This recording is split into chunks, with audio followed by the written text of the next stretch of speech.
All right. Today's Sunday, the 29th of December. This is a recap for the stock market activities for the week that was, and an outlook. Well, there's no week to come, there's a year to come. And folks, I got a good one for you tonight. It feels as we haven't talked for like ages. But that's the holidays for you. We'll be back on track. We'll do the full programming once we get back from the holidays. That's after New Year's Day. But in this program, I still got an intriguing conversation for you. Because in the year 25, things could get more challenging than the easy 23 and 24 that we got. And 25, and I think, a lot of people think, it's going to mark the return of the bear market, baby.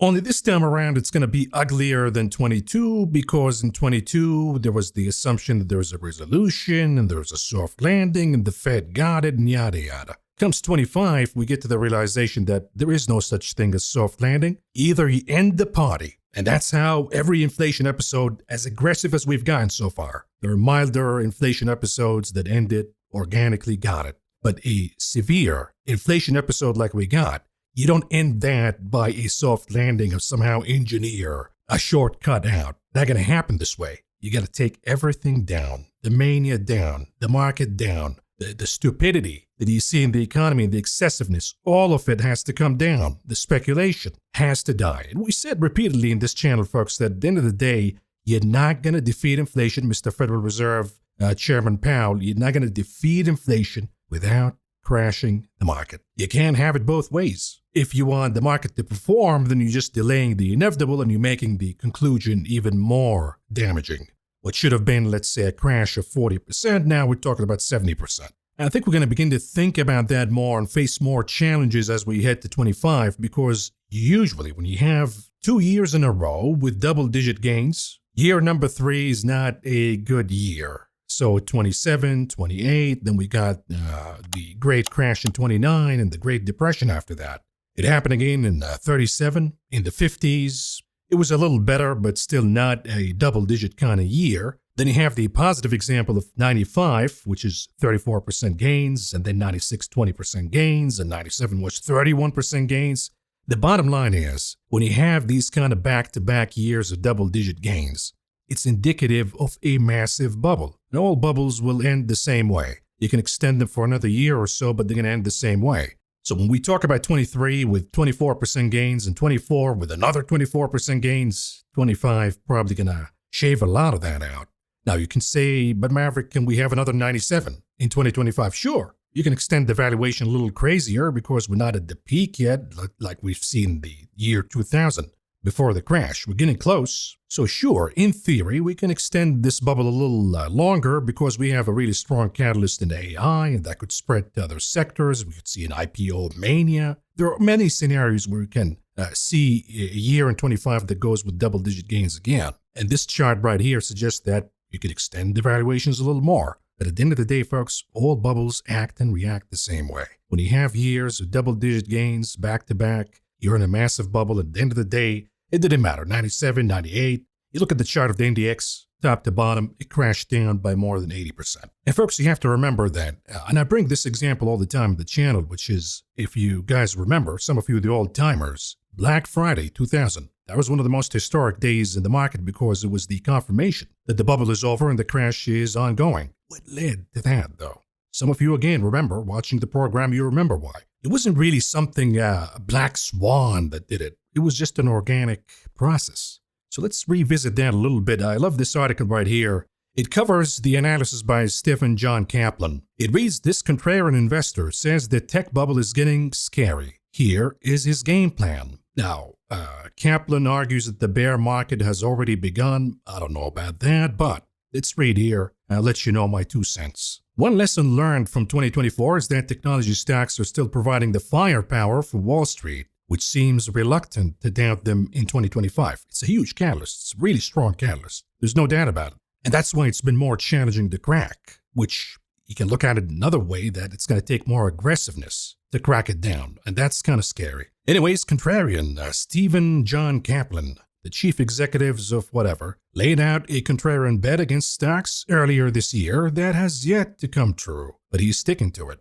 In our call of the day, as he sees an even bigger bubble now, His successful track record includes advice to buy during the 2020 pandemic sell-off and nailing a couple of tech sell-offs in recent years. In April, Kaplan predicted the triple Qs, an exchange-traded fund that tracks the NASDAQ 100, would drop to 300 within a year and below 100 within 3 years. It is up 522 from 427 at the time, so Mr. Kaplan, at least right now, appears to be wrong, but he doesn't care because he thinks it's going to happen in 25. But we know the crashes happen really fast and they shave off 30, 40, 50, sometimes 70% really rapidly. So he adds that I still think that sometime in 25 we're going below 300, meaning possibly 50% drop from here.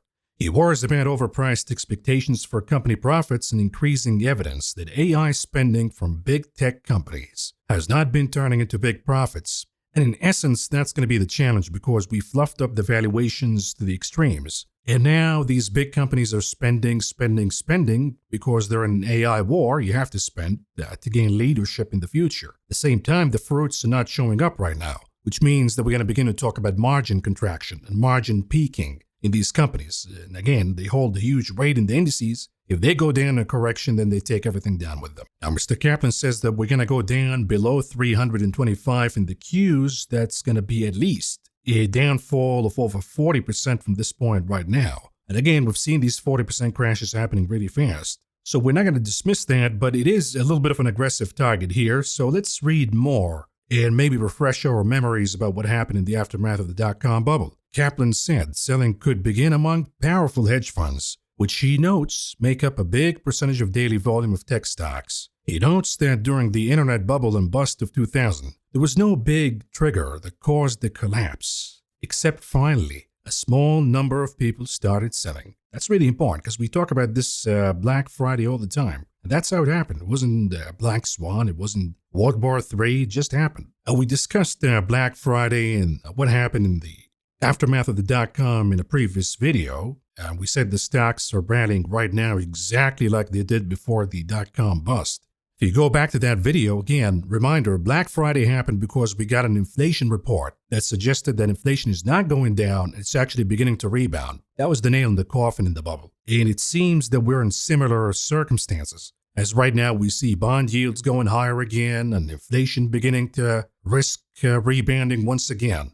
More on that in a minute, but Kaplan also suggests an important point here that hedge funds largely now follow momentum algorithms. That's the mechanics, something we did not have back in 2000 to this magnitude. And I think people saw what the mechanics can do to the upside. They have not yet seen what the mechanics can do to the downside. Anyhow, momentum algorithms, which means that if something like the Qs eventually drops by 20%, then all of a sudden those funds worth trillions of dollars will be simultaneously selling, he said. The first wave could come if the Qs drops to 360. Commodities Futures Trading Commission data is one place he watches hedge fund activities. It's the algos that could make it so aggressive this time around. They can shave off 40% in a few weeks. Kaplan also flags selling from company insiders seen this year. NVIDIA, Microsoft, Apple, Amazon, Costco, and Walmart, to name a few. He notes insider selling reached a record in July, easing a little in August, but again above the record in November and December. So it has been a really massive amount, and it's spread from big tech stocks to a lot of the other companies. A lot of the other really big U.S. companies people have been crowding, he said. So what is the strategy by Kaplan? And again, I have some disagreements with this. The perceived boring investment, quote unquote. He suggests that you buy the TLT. I don't know about that. If we're worried about yields going higher, TLT could be really painful to hold on right now. He also been putting money in palladium. This is really important because I've been doing the same thing. As big hedge funds have been shorting the metal, he adds that people still need to have things like fuel cells and cars and all the basic things that we take for granted that require the metal, making it one of really good sort of forgotten bargains out there. I agree with palladium, not sure about TLT though. I'll show you why. TLT is going to rise, of course, and explode higher once the crash is ongoing. So unless you can time the crash, holding the TLT right now could be really painful because when the crash happens, bond yields collapse right away and we rush to the safety of bonds. So that's going to happen in a specific period of time. And I think timing the entry to the TLT is really important. So I'm not sure about the TLT, but look at what happened here. If we go back to 2007 all the way to the crash in 2009, you got an orange TLT and white the SPX, the S&P 500. You can see that, yes, once stocks began to crash, we've seen the rush to the safety in bonds and the TLT went higher. But then plug in palladium in red. We can see the palladium began rallying before. Why? Because the crash in equities happened as a result of reinflation. Reinflation means that palladium, oil, all of these commodities go higher. And as they go higher, so does inflation, so does the expectations of higher rates, and now you have a lot of damage in the economy, so things begin to crash altogether. And then when the last resort becomes the dollar and bonds, that's when we see TLT going higher, dollar going higher, and then we see all commodities crashing with the market. But keep in mind, what happens after the crash when we hit into a recession and the Fed begins to ease the policy, devalue the dollar, and push bond yields down? Which one makes a better investment? You're looking right now from 2009, actually late 08, all the way to the end of 2010. Palladium rallied by over 350%. The S&P rallied by about 38% or so. The TLT went down by about 21%. So the TLT doesn't make a really good investment in the long term. It just makes a good hedge. Palladium, on the other hand, it gives you flexibility in if there is reinflation, you're going to benefit from that before the crash. If there's a crash, and then the economy heads into a recession and we see devaluation of the dollar, palladium performs too. And this is why I'm accumulating a position in palladium, and not to mention the short squeeze that will happen when that takes place. That's going to be another epic one. But I think that palladium is way better as a hold if you're hedging versus the TLT, unless you can time it pretty good. Anyhow, let's go back to Kaplan and hear what he says. He says that the current bear market may have already started as he maps it out. He tracks the current bull market from March 09. With prior bull runs from October 1990 to March 2000 and August 1921 to September 1929, subsequent bear markets were 31 and 34 months long, respectively. So he estimates that the next bear market will bottom in the second half of 2027, kicking off another strong bull run. I don't know, sounds like tarot cards here, this is why I don't like to, speculate about what's going to happen half of the year, what is the SPY year-end target, what's going to happen in 27. But again, it's fun to speculate, so he says what comes ahead of that could be a bounce. Maybe next summer, a big bounce, then a drop. See, that's, again, too much speculation here, as if you have a crystal ball. He adds it's going to be the sequence of basically confusing a lot of investors by doing the same thing it did from 2000 to 2002, constantly going back and forth, he said. And after things fall apart, the big tech stocks and big name stocks are likely to shine due to the negative memories by investors. I think there's a mistake here. If you have negative memories and you're talking about 2002 to 07, tech stocks are not going to shine. Maybe they're going to shine shoes. That's what he meant.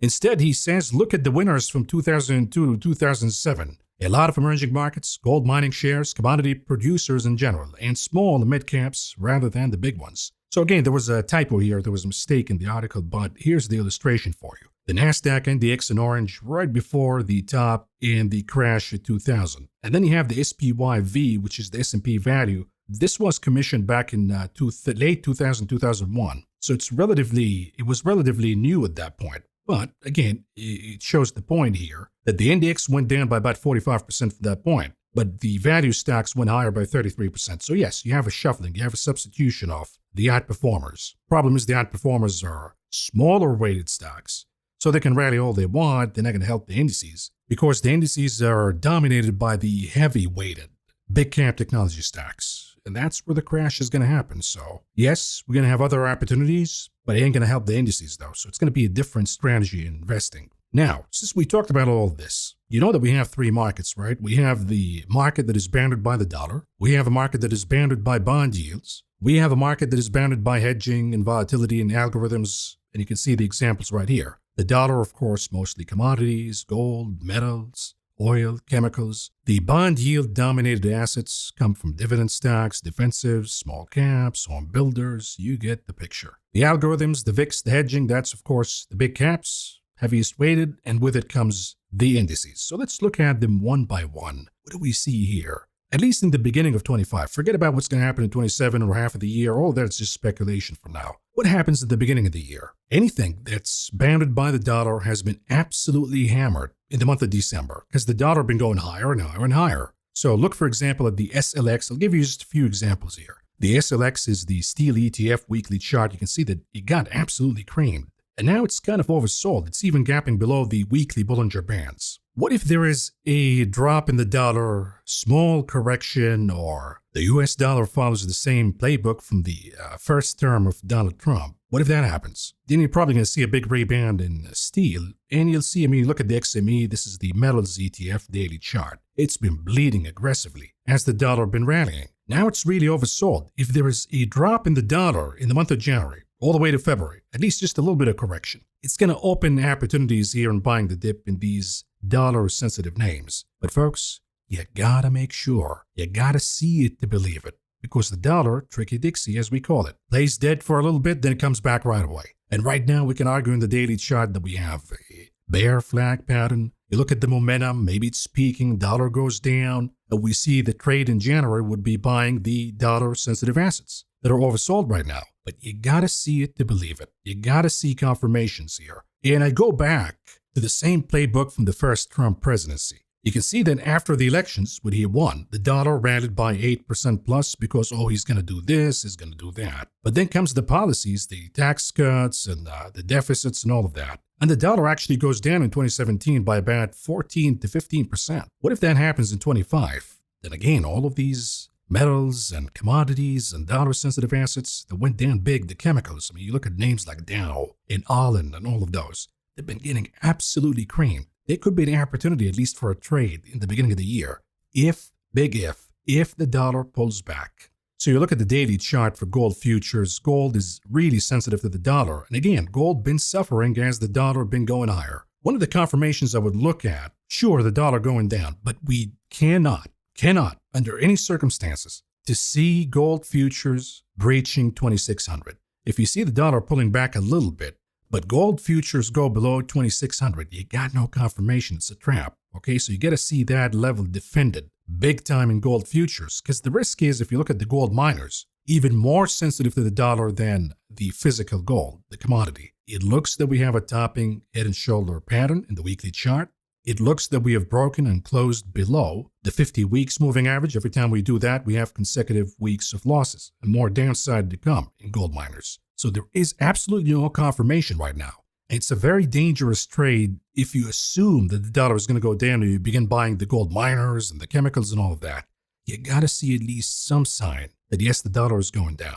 It peaked and it began to go down. We'll cover that in the program every day. We'll look at the daily chart of the dollar. We'll look at the weekly chart. If we see it, we'll let you know. Okay, this is the time. We got the permission. Let's buy some dips and metals and the dollar-sensitive stuff, at least for a trade, and then see what happens. What about the other cohort of stocks that is bounded by yields? Bond yields, of course. Because the biggest challenge right now in the market and in the economy and to the Fed, to everybody, the Federal Reserve cuts rates. Next thing you know, bond yields and the longer end of the yield curve are actually rallying higher. And right now, we look at the weekly chart for the 30-year bond yield. This is really critical because we're talking about the deficit, we're talking about bond issuance, we're talking about mortgage rates here. It dominates a lot of things in the economy. If this was a stock, would you buy it at this point? The answer is absolutely yes. You have an inverse and a shoulder pattern in the weekly, and it looks that we're going to challenge the highs from the year 23, which means the mortgage rates will go back to the highs, which means that the interest payment that the government has to do in the deficit will increase. And that could bring a lot of panic in the market. Now, the question in your head is, Mav, can we see bond yields going higher, but the dollar going down? The answer is sure, but most of the time they correlate with one another. So if we look at the playbook from the first Trump presidency, they rallied together after the elections come 27. The dollar collapsed, but bond yields, the 30-year bond yield, held steady. It went down a little bit, but it held steady. It didn't go as much as the dollar.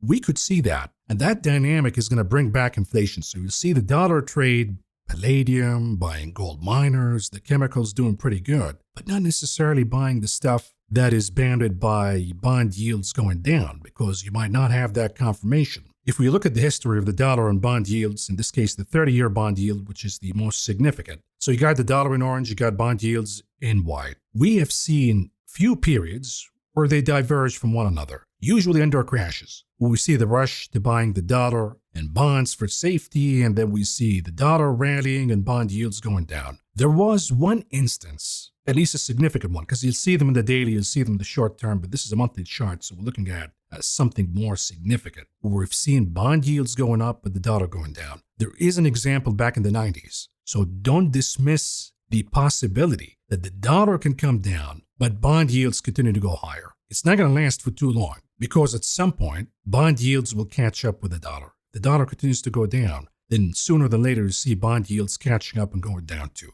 What could be the catalyst for bond yields to go down? Believe it or not, a revival of inflation. Now you might say, but a revival of inflation means higher rates. Sure, yes, but the market looks forward. Revival of inflation means higher rates, which means a recession is going to happen. And the market looks forward that once the recession happens, the Fed will have to cut rates. I mean, right now the Fed is cutting rates, but bond yields are going higher. Why? Because the market is looking forward. The market is saying, hey, they're enabling inflation to come back. That's why we're pushing bond yields higher. So another important correlation you have to keep an eye on in 25. What you're looking at right now is U.S. oil, the WTI in yellow, and then you have the U.S. 10-year yield in, turquoise, green, whatever the hell it is. You can see that we have really good correlation between crude oil and the 10-year bond yield. But recently we have a divergence, where bond yields are going higher, but crude is going down. What if crude catches up with bond yields? That's going to take WTI above 90, and then we're going to talk about reinflation and a lot of problems with the banks and the maturity of the debt, and we begin to talk about recession, and we'll see probably bond yields going down at that point. So keep an eye on this correlation. What about the assets, though, that are sensitive to bond yields? Let's look at these charts in the short run at least. So you got the Russell 2000, the IWM daily chart. This is one of the most sensitive to bond yields. Bond yields have been going higher, so the IWM went down.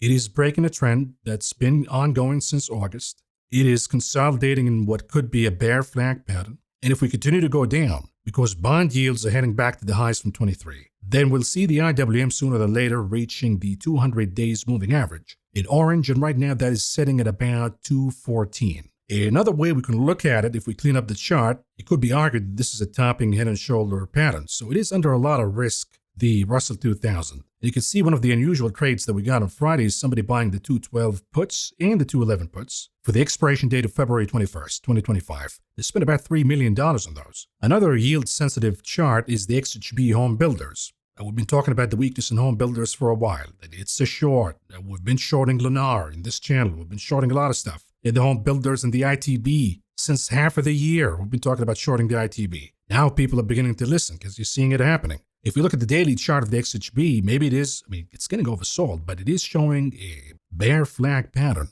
And you have a gap, as I'm highlighting in the chart. So if we see a loss of 104.17, you're probably going to go down to close that gap. And if you look at bond yields, 30-year bond yield, it's still going higher, then that's a confirmation that we have more downside to come in home builders. Real estate, IYR, weekly chart, is another one that is really sensitive to bond yields. And now we see it flushing down, reaching the 38.20% Fibonacci retracement. You break that number, 92.14 on the weekly chart, you're probably going to head down to the 50 retracement at 88.46. Then we'll see what happens. But all of them are going to suffer if we see bond yields going higher. The KRE been, this is Regional Bank's daily chart. It's been defying the move in bond yields all the way until recently. Now it's beginning to respond. You see a similar look with the IWM. The bear flag pattern, although this one is in a better spot, because it's been tracking the XLF, the big banks for a while. Didn't make sense, to be honest with you. But now it's responding properly to the rise in bond yields. You lose the 100 days moving average, which is sitting right now at 59.59. You probably got more downside to come. What about the hedging /VIX /algorithmic dominated side of the market, which is the most important, to be honest with you, because, the stuff that is sensitive to the dollar or bond yields can do whatever they want. Their weight is really small in comparison to the big cap stocks and the indices. And right now, as we have the seasonality at the end of the year, we see lack of hedging. So we see the big caps going higher, the Apples, the Nvidias of the world. And with it, we see the indices heading higher. But what happens if we see more hedging in 25? We're already kind of beginning to see that in the aftermath of the FOMC. You got earnings coming out really soon. You have a new administration coming out. I think we'll see hedging resuming as we close the year and as we begin the new one. So when I look at these stocks, and this was the first video of the month of December, we began to see the S&P and the tech stocks moving higher. And I pointed out the divergence. And I was asking a question, why didn't small caps and junk yields confirm the rally today? Junk bonds, J&K junk bond yields, that is, J&K the ticker, is by far my favorite market indicator because if the J&K is going down, then it doesn't indicate risk on at all. If it's going higher, it indicates risk on. It can justify a market rally. So if you see the market rallying but J&K going down, that's an early warning sign that the rally is probably fugazi. And it's on a flimsy foundation and it's going to go down once you introduce any catalyst. So here's a reminder to what I've been saying about all of this. Looking at the E-mini futures, the S&P 500 E-mini futures chart, and predicting the flush that we got in the aftermath of the FOMC. Even though I got a lot of heat, by the way. I got a lot of heat from you guys. Maverick, you're wrong. You said we're going to have a flush down. We keep going higher and higher. Everybody wants this instant gratification, right? You say something, it has to happen tomorrow, otherwise let's get pissed off and throw a fit. But let's go back to what I said, then come back and show you the update. How about the futures? In this case, we're still in a rising wedge pattern. We see the low volume, the automated buying, tick by tick by tick. My 2 cents, and this is just a hunch for now. We will see a flush red candle happening as we see the VIX coming back in the picture. I think this algorithmic buying, somebody's going to look at it as, okay, the algo's bought, got us back almost to the top of the E-mini futures. Let me book some profits and hedge, and if that is the case, we see a flush down and a move higher in the VIX. You look at the E-mini futures, same thing. This time around, we can look at it as a rising wedge kind of pattern. We're at the top right now. We're at the upper end of the rising wedge. I think that it's not a good entry, although a lot of people looking at the comments today, I think a lot of people capitulated and began buying stocks and going long buying calls, which is usually a bad sign. Because if you look at the advance to decline ratio, if we plug in another indicator, look what happens when the advance to decline ratio begins to lose momentum and move down. We see the index also moving down. Here's another example. We've seen that advance to decline ratio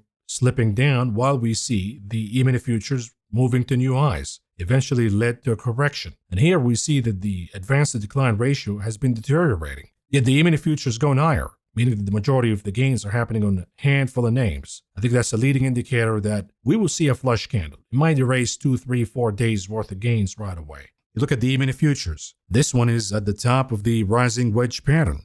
I think, again, that we have a flush coming. A correction is much needed at this point, just to kick some sense of rationale back into the market. That yes, the seasonality is positive, folks, but take it easy. Don't go too crazy right now. And here's the update. You look at the E-mini futures daily chart. We got the flush in the aftermath of the FOMC. It came at a lower point than I expected, but we got the flush and we erased multiple days worth of a rally. We came back under the seasonality of Christmas week, which we predicted in this channel again. It was the easy way that under low volume Santa Claus rally you'll see a rebound. We got a rebound, but then we got a nasty reaction Friday. And now we have the risk of, what if this is a sort of a topping head and shoulder pattern? You can see it already in the E-mini futures, but I'm going to point it out for you in the SPY in a minute. Let's begin with the hourly chart, though. What do we see in the short term? We have another low volume couple of days all the way till the New Year's Eve, because we have we're now the 29th today. So we have the 30th, we have the 31st, which is probably going to be a really low volume day. Then we take the first day of the year off, then we come back. So when we see a gap right here that we open on Friday, theoretically, can the SPY go ahead and close this gap under 2 days worth of low volume? Sure, that's the possibility. But you got to keep your eyes open here, because if we violate 591 on the hourly chart, and then the confirmation is losing 585.89, you don't want to wait till that happen. Once we lose 591, it will tell you that this gap, you got to forget about it for a little bit, because we have further downside to come on a topping head and shoulder pattern. Now, if we close above 595 from an hourly perspective, but we maintain, let's say we go down to a retest, maintain that retest and we head higher again, then you're probably going to close the gap in a few days, then come back down again. Another important indicator in the chart of the SPY, this time around the daily chart that you're going to keep an eye on, is in blue, the 50 days moving average. If we close below by the end of the day, this is going to be the second time we do that in a month, which means a confirmation for more downside and an inverse ABC pattern that would lead us down to close the gap at 576.70. So keep an eye on the 50. So long as we're above the 50, rebounds are possible. You can play them. But we lose the 50, we got a problem, because that's going to be also confirmation off topping head and shoulder. And of course, the poster boy of why the S&P outperformed, at least all the way till right now. We'll see how the month closes at the end of the day. But the reason why we've seen an outperformance by the big caps and the indices in the month of December is this stock right here, Apple. Apple is the most sensitive to the algorithms. It's the most owned. It's the biggest weight in the index. It is the most sensitive to the movement in the VIX. And as we see volatility coming down under seasonality, we see Apple rallying week after week after week. But now, it gapped above the upper Bollinger Bands. It shows signs of topping. It's way overbought. So again, if you see a correction in the indices heading into the new year, it'll probably be led by Apple. So we're going to give you trades on Apple as we begin this new week. These trades are going to be for the expiration dates of Jan 17 and then February, the monthly expiration of February.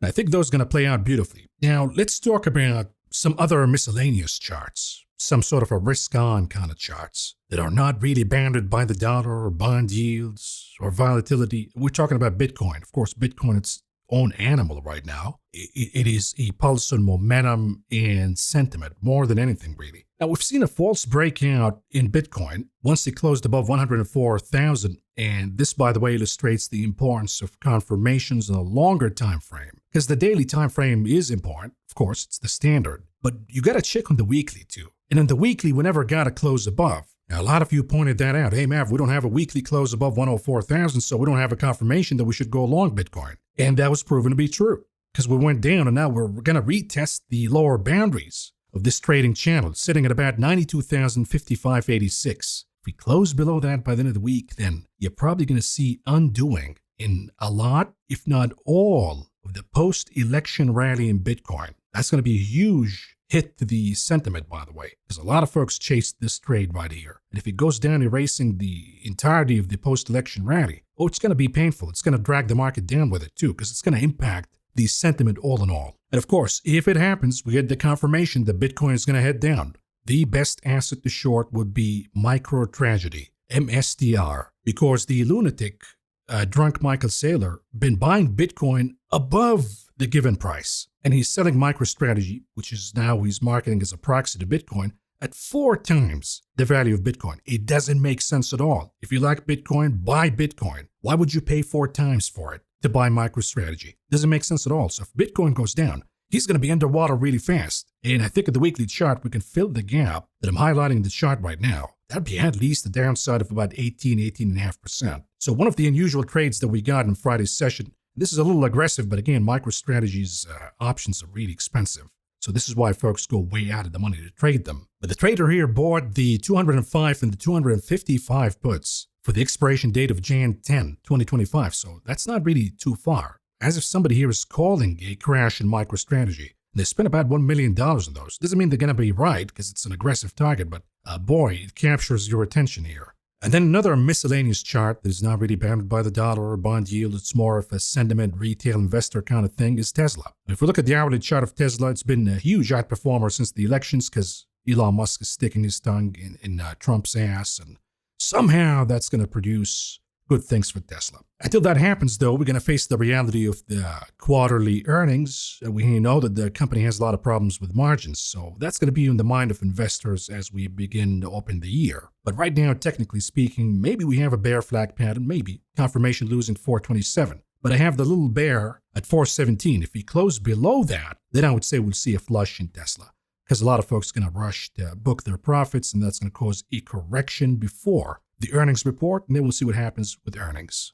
By the way, if you happen to be a Tesla shareholder, as a lot of you in this channel own Tesla, you got to do yourself a favor here and sell some covered calls. Look at this example right here. Of course, this is a lunatic who's buying the 730 calls for Jan 16, 2026. So the call is by Jan 16, 2026. It will be way above. The stock will be trading at 800 because Tesla discovered Mars and Uranus or something. But if I'm a shareholder at Tesla, I'm looking at this as a silver platter. Sell the covered calls, the 730, the 700 even for 26, and cash in these big bucks. You can raise millions of dollars if you have a significant share in Tesla, but by just selling the covered calls. And again, the worst scenario is you're going to sell your shares at a profit if it indeed reaches 700 plus. So I see this as a no-brainer. Any Tesla shareholder should be doing this. Sell the covered calls and cash in hundreds of thousands. if not millions of dollars, because that's going to be your hedge. Stock goes down, at least you made something out of it, of the rally that we got. So anyhow, I hope this gave you a little bit of perspective on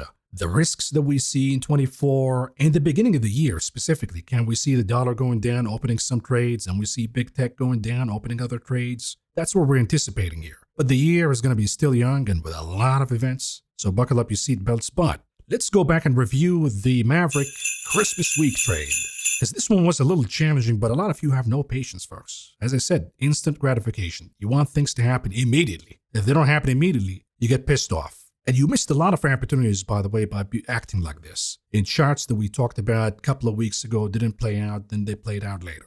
But anyhow, the trade was buying the NVIDIA 135, 140, 145 call butterfly spread with the expiration date December 27. It cost us $110. Then we did the SPY 600, 595 call credit spread for the expiration date December 27, and we netted a credit of $180. All in all, we netted a credit of 70 cents or $70 a piece. NVIDIA closed above 135 but under 140, so it's the ideal scenario. And the SPY closed below 595, so that's the ideal scenario too, even though it was trading above 600 Thursday. But I told you, be patient. We come back up X, we go back below 595. A lot of you panic, folks, but here's what we did. If you followed my Christmas week trade, closed the NVIDIA 135, 140, 145 call butterfly spread for $1.80 a piece, and bought back the SPY 595 600 credit spread for 30 cents. All in all, I made $1.50. Add the credit that I received initially from the trade, the 70 cents, I gained $2.20 a piece for free.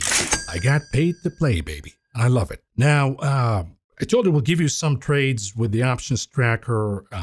We'll do that, let's say before the open Monday. Just want you to be a little patient here because you got no confirmation. I can give you trades if you want. I can just spit out trades every day. But I guarantee you're going to lose more than you win. So let's wait for some confirmations here. And our guideline will be the charts to watch video that we produced for December. Some of these charts already played out. Some have yet to give us confirmations. If they do, we'll open options trackers trade on them. But I'm going to discuss the ideas with you. If you happen to be a member in the channel, we'll give you a discussion of the ideas, at least, in the video before we open the trade. So you have at least an idea of what we're looking at. But if you must enter a trade right now, I did this. I did the SPY. I bought the 585 puts. I sold the 575 for the expiration date of Jan 17. And just in case, if we get a move higher all the way to the end of the year, I got my hedge by buying the 600 and selling the 602 call credit spread for the expiration date of December 31st. New Year's Eve, baby. And it cost us about $2. So a lot of you said this is expensive. But what expensive? You can't afford $2? $200 to trade options? Then you probably cannot afford to trade options at all. Here's the trade for you. $2 with 46% chance of profit. That's why you're paying for it. If you want trades for 20 cents, 30 cents a piece, your chance of profit is like 9%. You're going to lose more than you win. So spending a little more on a more realistic trade is better than the speculative trading that a lot of you do. But this is going to be the trade for now. We'll update you, of course, in Discord, and then we'll give you another set of trades once we get confirmations. With that, folks, again, this is the holidays, so the programming is a little different, but we covered a lot here. We're going to resume the coverage, the full coverage per usual, once we come back from the holidays. That's going to be after New Year's Day. What do we have on the economic calendar this week?